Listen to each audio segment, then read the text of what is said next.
And we was talking about his father being a security guard with Malcolm X. I think we ended with that. Besides, the whole family inspired me to open up my first business in 19. He was telling us some information about your father being in that circle. Yeah, a couple of things that my mother and father talking about Malcolm X is, and I'm gonna give you from my mother's perspective too. My mother said one of the things about him, he was very disciplined.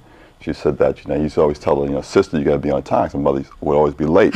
She said one time they were driving to Chicago and Malcolm X came to pick her up and she wasn't on time. He said, listen, the next time you don't do that on time, sister, I'm gonna leave you. So I got down there 1 minute late. Malcolm X was down the block.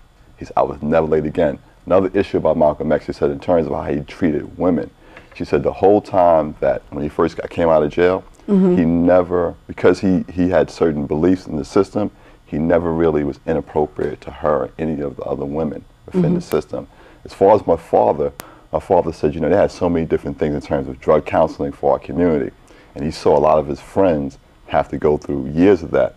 He's saying when Malcolm X spoke to him, he said, you can have a guy who could be on drugs. That first presentation, he never was on drugs again. Wow. He said, so literally hundreds of people would be taking off drugs just from bringing them down to the mosque. Because what it was, Malcolm X, he not only, he stood by his word. He was always looking to elevate himself too. And he was always looking to perfect himself. And that was the thing about Malcolm X. And that kind of inspired and helped my father and my mother. And to some degree, they passed a lot of those values on to myself and my brothers and sisters. So would you like to talk about some of your business ventures? Well, I know one of the things we was going to, being in business, I've had successes and failures, and it was the failures that helped me understand how to not have success. So we talked in the last show about, how you feel about yourself. One of the things I always point to people, it is so important, if you work a 9-to-5 job, to have a business. And the reason why I say that, because, we sit around talking at family functions, we'll talk about, fun things, but all the time we talk about problems. People, I got problems. And some of the big problems, and I'm just going to address real quickly, you have the people who, they don't have enough money to pay for bills. You have a lot of guys who are paying the child support. You have women who are not getting the child support. Right. Well, and I'm going to kind of go through real briefly. When people have their own businesses, and they can start a business for $100 for all I care. They have so many tax breaks they can get. And the reason why I bring this up is to me it empowers people. The average 9-to-5 person, as a matter of fact, I'm going to go on record and say every 9-to-5 person should be getting back anywhere from $4,000 to $15,000 in tax breaks. And why do I bring this up? Because you speak to a lot of people, they may be $4,000 or $7,000 in debt. So I tell the person, start a business. They say, well, Des, what type of breaks do I get? So, well, when you have a home-based business, particularly a home-based business, for every child you have between the ages of 7 and 18, you can deduct $5,000 per kid. Wow. So let's talk about guys who are paying child support. They're seeing their kids every week. They could say, I basically hired my kids. They got 3 kids, that's $15,000 against their taxes. Medical coverage is a big issue in our community. When people have home-based businesses, they can create something called a medical reimbursement plan where they can deduct pretty much any co-payment. So if you have a person that had to pay $3,000 in braces or something like that, that's $3,000 written against their taxes. Right. Average person we know will have anywhere from $5,000 to $15,000 worth of what I would call the fun stuff. Maybe a car, stereo, iPod, computers. Well, when a person has a home-based business, that's immediately deductible. Right. And this is not something I made up. Because people go, well, Des, you make it up? And so no, well, one thing I did is I refer people. There's a author by the name of Sandy Botkin. I don't know this gentleman. I never met him before. He was a former IRS tax attorney. He's a CPA, tax specialist. He actually trains attorneys for the IRS. I happen to have a young lady who went to high school with me named Monique Brown. She works for IRS, and I asked her, Monique, what's the deal on this stuff? She said, this is very real.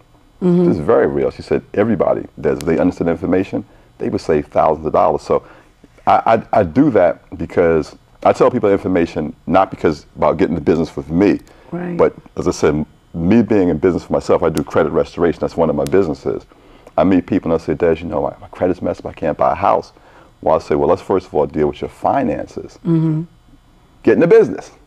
I don't want to be in business. I'm a terrible salesperson. So listen, does it make sense to you to spend $200 to run a business for a whole year, to put back $6,000 back in your pocket? The average married couple who has a home-based business gets back an additional additional $10,000 to $15,000. I do this all the time. One of my very good friends, and actually I have some friends that's student I went to high school. Her name is Sandy. I kept telling Sandy, open a business, open a business, open a business. The first year my friend Sandy did this, here's a woman every year who would pay so much money out of her pocket, and literally, this is person 1981. I have a friend named Sandy in the audience, but who graduated in my year. She got back literally $13,000 the very first year. She's like, dead. And what was messing about it, for 10 years she could get that. So that's 10 times 13,000. That's $130,000 she'd had in the pocket. Right. So me and her are tight. We're very tight. You know, and people said, how do you have so many friends? I said, because if you speak to me, and that's the one thing I'll say about spiritual law. When you understand spiritual law to me is about empowering, uplifting people and making people leaders. When you approach things from that standpoint, when you're a business person, it's hard to lose. That's right. Know? When I was younger, I didn't necessarily understand that. Now that I'm a little bit more mature and I'm a little more wiser, that's how I do businesses. When we do real estate investment, it's not about me. It's about the person that we buying the property for. Are they benefiting? The person we put in the property, are they benefiting? Right. You know, we had the opportunity to get involved in some investments in the city, you know, in terms of a club that we have. It's not even about that. It's about when we meet these people on a weekly basis. We meet so many clients in that particular venue. And one of the things I do is I give a presentation on tax savings. You know? And it's not because, you know, it's about me. It's to help them. And this is something that people should know. So those are some of the things. And as you know, a lot of people always get on me about fashion. You know, as you know, that's something that I did for years. And that's something I'm probably going to get back into, because deep down inside of me, I really am an artist. You know, the business stuff came about, I think, because my mother and father going through the Nation of Islam and experiencing having our own business. So my mother kind of twisted my arm to go to business school. She twisted my arm, you know, because I really wanted to go to fashion school in high school. But going to that business school really helped me out, you know. So now I'm a designer or artist that thinks like a business person now. Whereas before I was a young person, I just thought I was artsy crafty, you know. So at some point, I think ultimately as I move forward in my transition and my growth, that's probably going to be my primary thing. But it was the real estate investments, the different businesses I'm involved in, where leverage is created for myself that's going to give me the freedom just to be a designer, be a painter, because that's ultimately, you know, one of the expressions I like in my life. So that's the primary thing you want to do, is design clothes? You know, I'm good at it. I'm really good, but I'm really an artist. You know, I think as, you know, now that I'm getting older, I really like painting now. Wow, okay. I suck as a painter right now. I'm going to be honest with you. But you know what, though? It's funny. You know, I always tell people, you know, the growth of anything is, you know, there's this thing when you go through 4 steps. First, you're unconscious of your incompetence. Then you become conscious of your incompetence. Then you become consciously competent. Well, now I'm becoming consciously competent in my artistic abilities. And that's how I did when I first started sewing.